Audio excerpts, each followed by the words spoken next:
It's time for Comedy Central Live at the Savanna Virtual Comedy Bar. Every sip counts to help Savanna fund the funny.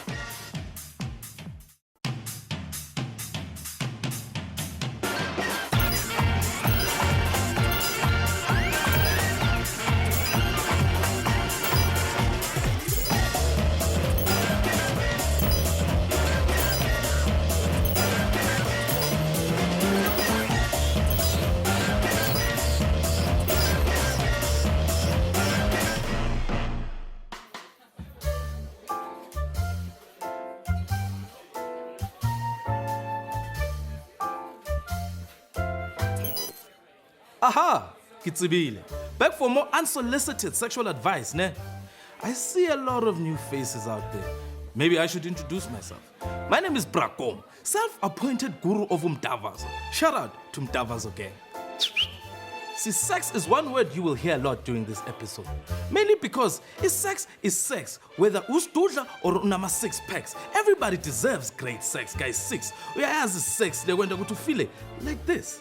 Yeah, motivator, guys. Great sex can be motivational. Sex so good you wake up the next day, go to work and start Googling careers. Because you're like, after last night's position, I deserve a new position. You know what I mean? You can't work from 6 to 9 and still expect 269.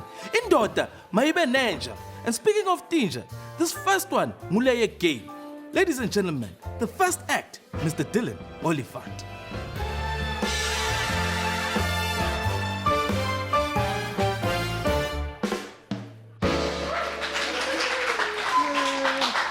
Thank you. Hello, my name is Dillan Oliphant. Let me tell you guys a story, a true story. I went to a government school. I only realized I was at a government school when Sesko Sam came to our school.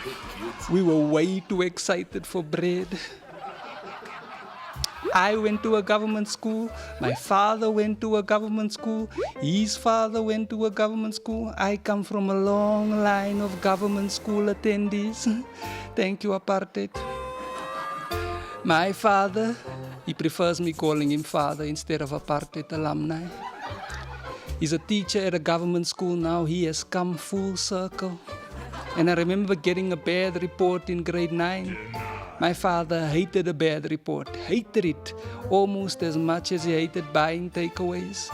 His motto was, don't come home with a bad report and there's food at home. I remember one term, I got a bad report. Okay, that was the first. I became consistent afterwards. I was the Sir Alex Ferguson of bad reports. Now, I was not going to take my bad report home because I believe in my father's motto. So I threw it in a stream near my school with no backup plan. I got home and my dad asked me, where's my report? I was like, no, Daddy, we're getting our reports next term. I was not gonna ruin my June holidays. I spent my holidays at my aunt. Because us township kids, we don't go to the ocean. We just spend our holidays at a different township. Let me go check out the gangs in Ennerdale. I heard they still use spears. While others were having surf and turf, we were having turf wars. Don't get me wrong, while we were breaking into houses, I still thought about my report. When I smashed that window, visions of my report came flashing by. When we were playing hide and seek with the police, my report was weighing heavily on my mind. But unlike me, eventually school holidays passed. And I had to put my balaclava away to go back to school because my school had a strict uniform policy. Not like now. Now they even make kids wear masks.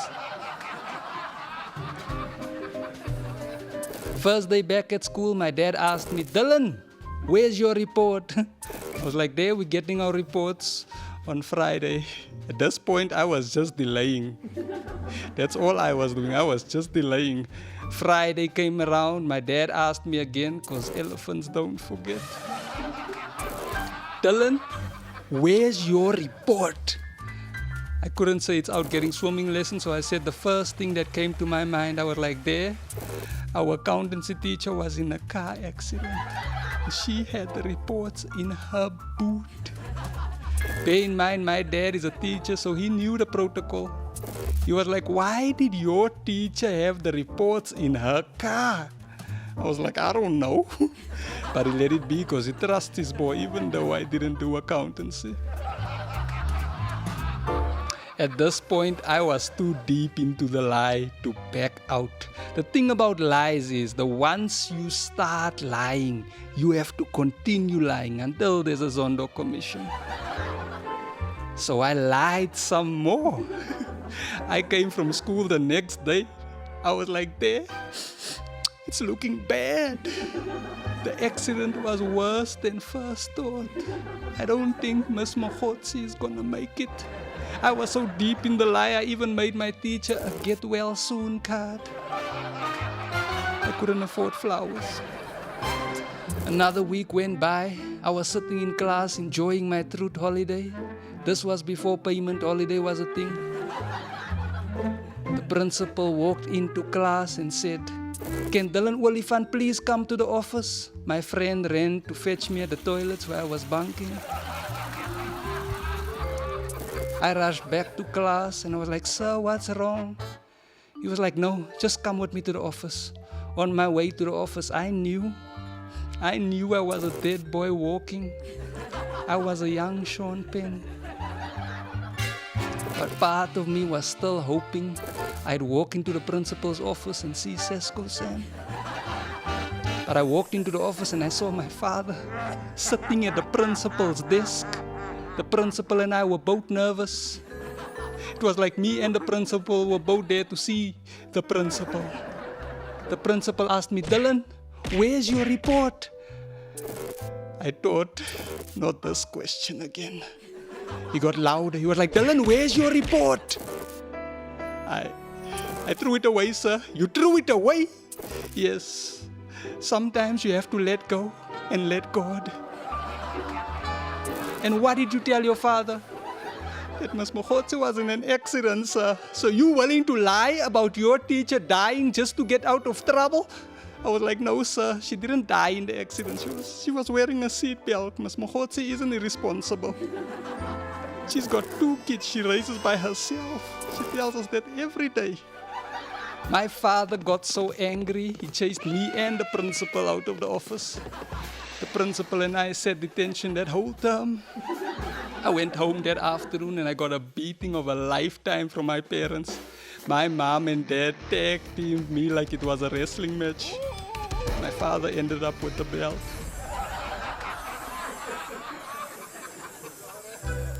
Ten years later, I'm pretty sure I can still make a case. If only I can find my hospital report. Thank you very, very much. My name is Dillan Oliphant. Thank you. Pound for pound, siyangena ku-second round. Ladies and gentlemen, a sketch from a man whose surname sounds like how it would if he had it in your mouth. It's Conrad. Colonialism, the word you use when you steal everyone's and pretend you were helping them. Vodacom customers, you know how that feels. You've been colonized by data. This is Cape Town, the most colonized city in Africa. First the Dutch came, then the English came, the Germans are still coming. Literally, I've seen Germans arrive with nothing but sun cream and a box of condoms. Helen Ziller used to run the city of Cape Town and has said over and over that she thinks that, like her personality, colonialism had a good side. In both cases, it's hard to believe. Helen's with me here now. Helen, why is this city so racist? There are lots of people in Cape Town who are not racist, Chester. Like who? Tourists. This is the Dutch castle built on land stolen from the Sand people. How is that a good thing for the Sand? Did I steal anyone's land, Chester? Did I? No. Pam Golding did. What are you doing? I'm trying to block you, but I only know how to block people on Twitter. This is the Victoria and Alfred waterfront in Cape Town. It's where we all go to pay too much for food. So, Helen, how is this good for Africans? Well, you must be positive. Yes, you lost your land, your way of life, your human rights were trampled on for centuries. But at least you got Zara. That's not really a fair exchange. You've obviously never been to Zara. The discounts are ridiculous. The waterfront is so colonized, it's named after English royalty. Queen Victoria. That's racist. Is there a King Goodwill's Wellatini shopping mall in London? I don't know who that is. This statue of Jan van Riebeeck is still standing here on one of Cape Town's biggest streets. How is this good for Africans? You're always so negative, Chester. Yes, colonialism means you now live in a shack with no plumbing or electricity. But look on the bright side. If it's fancy dress and you want to look like a pirate, just look at the statue. It's Cape Town. He's not Captain Hook, he's Captain Dook. It's a joke, Helen. Apartheid's legacy means in South Africa the poorest people have to travel the furthest. It's ironic, like a nun in a G-string, or a vegetarian who also eats chicken, or Julius Malema wearing Gucci shoes with freaking overalls. It's ironic. Helen, what has Cape Town done to fix this? Let me rephrase the question. Why is there still a golf course right by the city instead of low-cost housing? Look here, Chester. The city of Cape Town stands behind rich white people's right to hit little balls around close to where they live instead of having to drive a few kilometers to a golf course like a bunch of savages. Hashtag Golf Lives Matter. So colonialism only has a good side if you're a golfer. Yes, if you want your land back, learn to play golf and you will get to see your land. Now piss off. Colonialism, the conversation Cape Town doesn't want to have. I said piss off. Hello, I come back only because if I come inside, you will get pregnant. Men, public service announcement. Please stop coming in silence. What is this? Express yourselves. Like this girl coming onto the mic. Up next, ladies and gentlemen, it's Nonto R.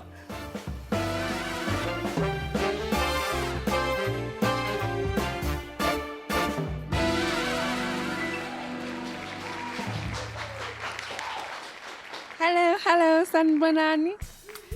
Yo, I had a rough childhood, Bafethu. You know, because I think for every father, you want your firstborn to be a son, to carry the legacy. But now I came along. But my father did not give up on his plans that he had with his son. So I was fixing cars, fan belts. He was teaching me how to fix tires, how to change brake pads in the car. And that messed up a whole lot of things because it's not sexy when a guy sees you under the car. And also, to top things off, I don't have boobs. They are not there. They only pop up when I'm making kids and they go back. So it was just hard. I did not get boyfriends. Boys would hey, it's Coco. Why are you calling me it's Coco? Because I also want a boyfriend. And I'll be the one who's sent to call me. You know how difficult and traumatizing that is to be the one who's sent to call my friends. A guy would call me, hey, Nonto, come here. I'm like, yeah. And yeah, please call Cindy for me. And I remember that, if I did get a guy, I'd start motivating him, those famous motivational speakers. Yeah, don't give up. It's not over until God says it's over. No, come back tomorrow because I might say yes. It was really hard. But then things started changing. They got better. I remember my first boyfriend, he owned a mortuary. It was a very tough relationship, guys. Very tricky because I couldn't even use romantic words I'll die for you. Because he would then just go serious and when? And every time he sees me, he asks me how my family was doing. Why are you asking me that? Oh no, sales are going down. I'm must kill one of my siblings to up the sales. So I broke up with him. And then my second boyfriend, that's one. This guy invited me nicely to his place, come visit, yabo. So I got there, first visits. I thought maybe, I don't know, the first kiss would be on the cheek or on the forehead. He just got me to lay on my stomach and started kissing my palm. I was like, hey, bro. This is a serial killer straight. If I get angry with him, I can't even say, yeah, you can kiss my ass. But broke up with him. I found another one. So this guy, Leo, also he's kissing. Because when my friends taught me about kissing, I thought like you're supposed to go left, right with your head, left, right. But this guy would only push me one direction. So whenever he's kissing me, I was like, yo, I ain't gay, guys. And stroke, it kills. So I broke up with him. And then I found another one. He had like huge lips. So when he kissed me, it would cover like even my nose. So then, like I said to him, I can't breathe. And then he was like, yeah, take your breath away. Broke up with him. And then the next guy that I dated, he became my husband. But the reason I got married is because it's so difficult for us, especially if you are born in a Christian family like myself, because my mom taught me all these morals. Hey, what would Jesus do? Hey. No service of the bedroom before marriage. And then when you grow up, you meet these F-boys and then they no, I'll put it a little bit, just put it on the side. So you are standing there, you're like, okay, Mama said I mustn't do it, but she didn't say how far he can go. And then you end up doing it. And then just after finishing, you just feel guilty, this lump in your throat. You want to explain to Jesus now what just happened.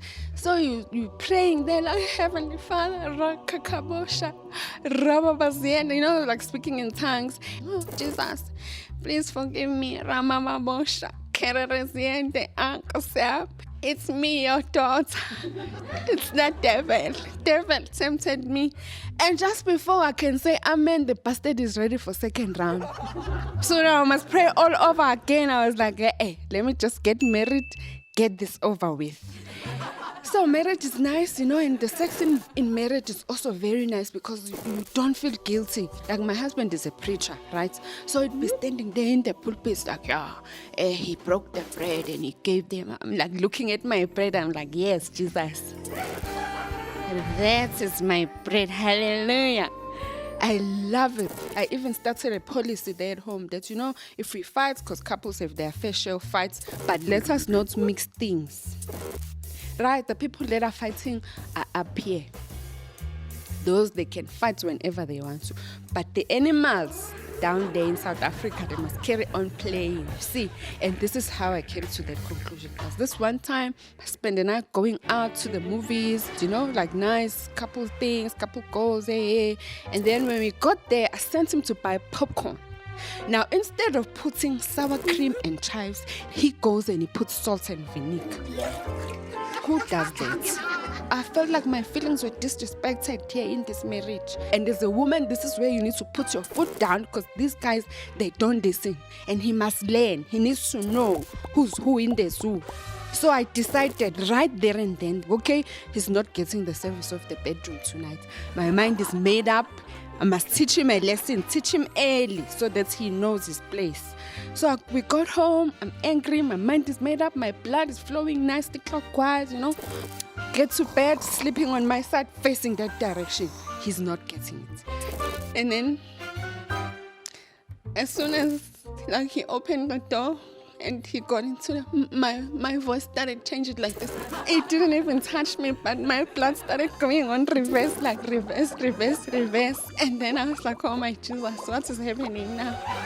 And then I got like a little voice in my head saying, hi Bo, were you gonna start with your decision tonight? Start nicely next week. So we ended up doing it, and that's how I learned that, what? If I'm punishing him, why must I also be included in the punishment?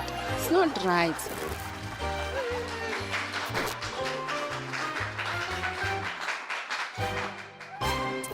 Hey, umjolo, guys. See, I've been dating, right?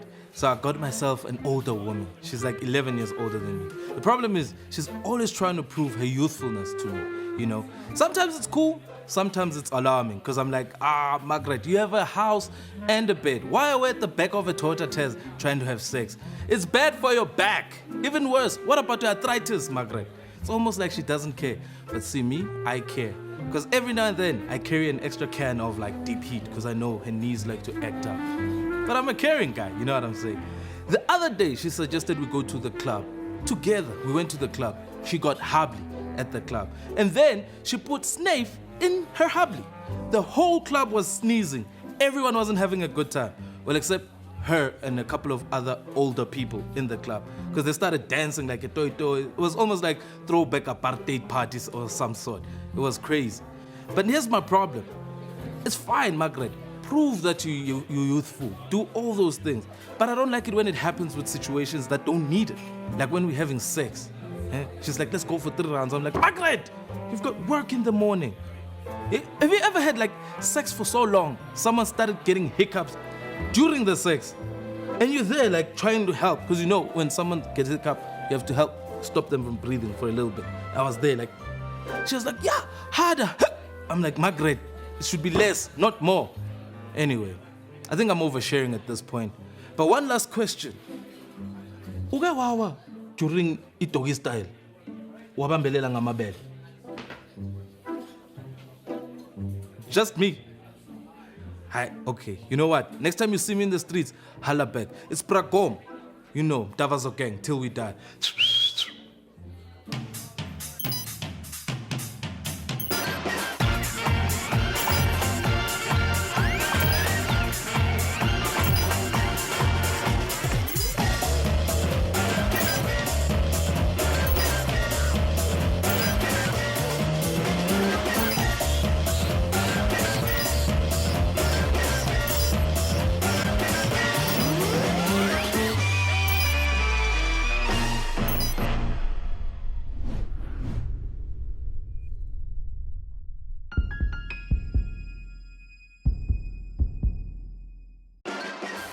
Thanks for watching and supporting comedy with the crisp taste of Savanna.